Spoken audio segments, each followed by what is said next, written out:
You're watching TVC Breakfast. The release of more than 900 children believed to be working with the Civilian Joint Task Force in different capacities has shifted focus to this organized local vigilance group formed to defend communities in the northeast against attacks from Boko Haram insurgents. Senior correspondent Femi Akonde brings us an exclusive report on the Civilian JTF. Gambo Kashim is counting the cost of an insurgency that has lingered for more than 6 years. The profit he makes from vulcanizing is barely enough to feed his family.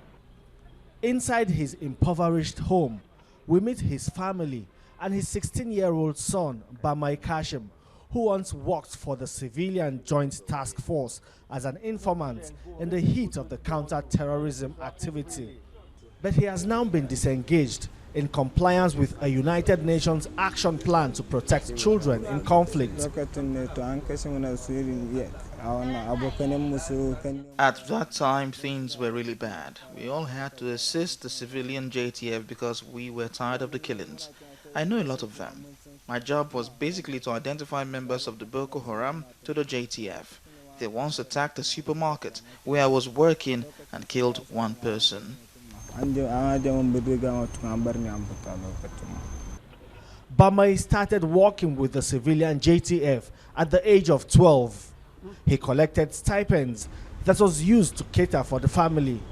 Now the father bears the burden of providing for the family all alone.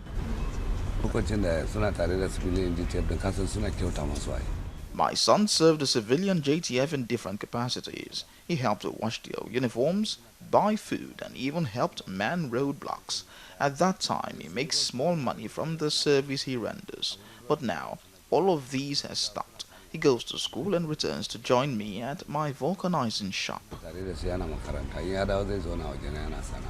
I met a top commander of the Civilian JTF who has earned a reputation for himself as a fearless fighter and a defender of the population. He commands a battalion of voluntary fighters fed up with killings, bombings and destructions wreaked by Boko Haram. Well, I can say, those people that are killing in the community, they are our brothers. But we are seeing every day, just a single man with his single gun. Even we are about 20, you just come and fire one and move away. So we say, no, enough is enough. Instead of killing 20, so let me die. That's what I prefer, so that I protect the 19. That is the idea that every civilian JTF is in mind. So it's a sacrifice that we make, and we agree. We know that we are going to die. Yes, one day we'll die. So this is the sacrifice that we make. The members of the Civilian Joint Task Force are now seen as heroes in the community because of the sacrifice they make in defending the people. Once upon a time, moving freely on the streets of Maiduguri was very risky. Everywhere had become a front line in the war against the Boko Haram terrorists. You could see the fear and tension in the faces of the people. But thankfully, all of that is over. There is now a sense of safety guaranteed by efforts of the Civilian JTF and the Nigerian Army. Maintaining this peace is a task that must be done. Femi Akonde, TVC News, Maiduguri, Borno State.